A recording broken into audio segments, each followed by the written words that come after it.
ഇന്ന് നമ്മൾ പരിചയപ്പെടുത്താൻ പോകുന്നത് മാരുതി സുസുക്കിയുടെ ഏറ്റവും പുതിയ മോഡൽ ഒരു 9-ഇഞ്ച് ആൻഡ്രോയിഡ് സിസ്റ്റമാണ്. ഇത് നിപ്പോൺ എന്നുള്ള ഒരു ബ്രാൻഡിൻ്റെയാണ് ഇവർ ചെയ്യുന്നത്. ഇപ്പോൾ നെക്കാമിച്ചി എന്നുള്ള ഒരു ബ്രാൻഡ് വരുന്നുണ്ട്. അത് വയർലെസ് ഇല്ല, അത് വയേർഡായുള്ള ആൻഡ്രോയിഡ് ഓട്ടോ ആപ്പിൾ കാർപ്ലേ ആണ് അതിൽ അവൈലബിൾ. അതിന് പകരമായിട്ട് ഇപ്പോൾ വന്നിട്ടുള്ള ഒരു പുതിയ സിസ്റ്റമാണ് ഇത്. ഞാനിതൊന്ന് ഓൺ ചെയ്ത് കാണിച്ചു തരാം. ഇങ്ങനെയാണ് ഇതിൻ്റെ ഒരു ഇൻ്റർഫേസ് വരുന്നത്. ഇതിൽ നമുക്ക് സെറ്റിങ്സിൽ പോയി ഇതിലിപ്പോൾ കാണിക്കുമ്പോൾ ആദ്യം ഗൂഗിളിൻ്റെ ഇതൊന്നും കാണില്ല. അപ്പോൾ നമ്മളിതിൽ സെറ്റിങ്സിൽ പോയി കഴിഞ്ഞാൽ ഇതിൽ ആൻഡ്രോയിഡ് സെറ്റിങ്സ് എടുത്തു കഴിഞ്ഞാൽ ആൻഡ്രോയിഡ് സെറ്റിങ്സിൽ നമ്മൾ ക്ലിക്ക് ടു എൻ്റർ കൊടുത്തു കഴിഞ്ഞാൽ ഇതിൽ നിങ്ങൾക്ക് കാണാൻ പറ്റും. ആദ്യം network, internet, connected device, apps and notification എന്നുള്ള ഒരു ഓപ്ഷനിൽ ക്ലിക്ക് ചെയ്ത് കഴിഞ്ഞാൽ ഇതിൽ നമുക്ക് C24 ആപ്സ് എന്നുള്ള ഒരു ഓപ്ഷൻ കാണാം. അതിൽ നമുക്ക് ഇതിലിപ്പോൾ ഗൂഗിള്, അതുപോലെ തന്നെ പ്ലേ സ്റ്റോർ, അതുപോലെ യൂട്യൂബ്, അതുപോലെ ലൊക്കേഷൻ, മാപ്സ്, ഇതൊക്കെ ഇതിൽ ഡിസേബിൾ ആയിട്ടാണ് ഇൻബിൽട്ട് വരുന്നത്. അത് നമുക്ക് ഇതിൽ ജസ്റ്റ് ടാപ്പ് ചെയ്ത് കഴിഞ്ഞിട്ട് ഇതിൽ നമുക്ക് എനേബിൾ കൊടുത്തു കഴിഞ്ഞാൽ ഇത് എനേബിൾ കൊടുത്തു കഴിഞ്ഞാൽ നമുക്ക് ഇത് ഞാൻ കാണിച്ചു തരാം. ഇത് ബാക്ക് എക്സിറ്റ് ചെയ്തിട്ട് യൂട്യൂബ് ഇതിൽ പ്ലേ ആവുന്നതാണ്. പിന്നെ ആദ്യം നമ്മൾ വൈഫൈ ഒന്ന് ഓൺ ചെയ്തിട്ട് കഴിഞ്ഞാൽ വൈഫൈ നമുക്ക് കണക്ട് ചെയ്ത് എടുത്തു കഴിഞ്ഞാൽ വൈഫൈ കണക്ട് ആയിട്ടുണ്ട്. അപ്പോൾ നമുക്ക് ആൻഡ്രോയിഡ് ഇതുപോലെ തന്നെ ഇതിൽ യൂട്യൂബ് വർക്ക് ചെയ്യും. യൂട്യൂബ് വർക്ക് ചെയ്തു.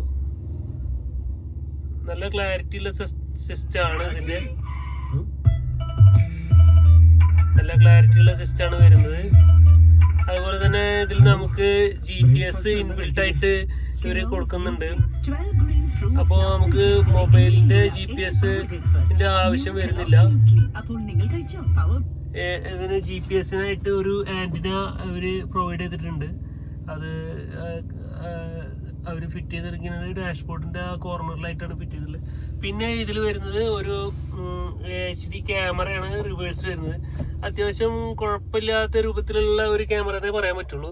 വലിയ ക്ലാരിറ്റി ഒന്നും കാണുന്നില്ല. അതുണ്ടോ, ഒരു നൈറ്റ് വിഷനാണ് ഇപ്പോൾ കാണുന്നത്. ഏതാണ്ട് ഒരു കുഴപ്പമില്ലാത്ത ഒരു ക്ലാരിറ്റി. പകല് കുറച്ചും കൂടി ക്ലിയർ ആണ്. നൈറ്റ് വിഷൻ അത്ര അധികം പെർഫെക്റ്റ് ആയിട്ട് തോന്നുന്നില്ല. എന്നിരുന്നാൽ കൂടി കുഴപ്പമില്ലാത്തൊരു സിസ്റ്റം. പിന്നെ ഇതിന് ഒരു 2GB റാമും ഒരു 32GB ഇന്റർണൽ സ്റ്റോറേജ് ഇതിന് കൊടുത്തിട്ടുണ്ട് ഇവര്. അത്യാവശ്യം കുഴപ്പമില്ല അതിന്. പക്ഷെ ആൻഡ്രോയിഡ് ഓട്ടോ വർക്ക് ചെയ്യുമ്പോൾ അത്യാവശ്യം നല്ല രീതിയിൽ ലാഗ് ഫീൽ ചെയ്യുന്നുണ്ട്. ആപ്പിൾ കാർപ്ലേക്കും ലാഗ് ഫീൽ ചെയ്യുന്നുണ്ട്.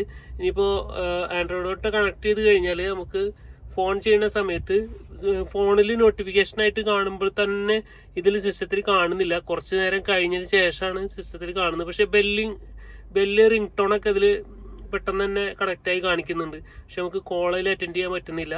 അങ്ങനെ ഒരു ട്രബിൾ ഇതിന് കാണുന്നുണ്ട്. നോർമലായിട്ട് ഇതിന് കാണിക്കുന്നത് ഇപ്പോൾ ഇൻ്റർഫേസ് എന്ന് പറഞ്ഞാൽ നല്ല കുഴപ്പമില്ലാത്ത ഇൻ്റർഫേസ് ആണ്.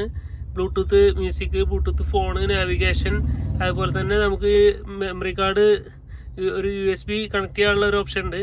പിന്നെ FM, apple CarPlay, Android auto separate തന്നെ 2 ആപ്പും അതുപോലെ തന്നെ കാണിക്കുന്നുണ്ട്. പിന്നെ ഇതിൽ ഈക്വലൈസർ അത്യാവശ്യം കുഴപ്പമില്ലാത്ത രീതിയിൽ നമുക്ക് ബാസ് ട്രിബിളൊക്കെ അഡ്ജസ്റ്റ് ചെയ്യാൻ പറ്റുന്ന രൂപത്തിലുള്ള ഒരു സിസ്റ്റമായിട്ടുള്ള ഒരു ഈക്വലൈസർ സിസ്റ്റത്തിൽ കൊടുത്തിട്ടുണ്ട്. Flat, pop, easy, rock, classic, ഇതൊക്കെ അത്യാവശ്യം ഒരു സെൻസിറ്റീവ് ആയുള്ള രൂപത്തിലാണ് ഇവർ ഇത് ട്യൂൺ ചെയ്തിട്ടുള്ളത്. പിന്നെ നമുക്ക് ഇതിൻ്റെ ഒരു ലൗഡ്നെസ് എന്നുള്ളത് ഇട്ടാൽ മാത്രമാണ് കുറച്ച് സൗണ്ട് നല്ല കുഴപ്പമില്ലാത്ത ഒരു ഔട്ട്പുട്ട് കിട്ടുന്നത്. സാധാരണ നോർമലായി ഇട്ട് കഴിഞ്ഞാൽ സൗണ്ട് അത്ര ക്ലാരിറ്റി ആയിട്ട് കിട്ടുന്നില്ല.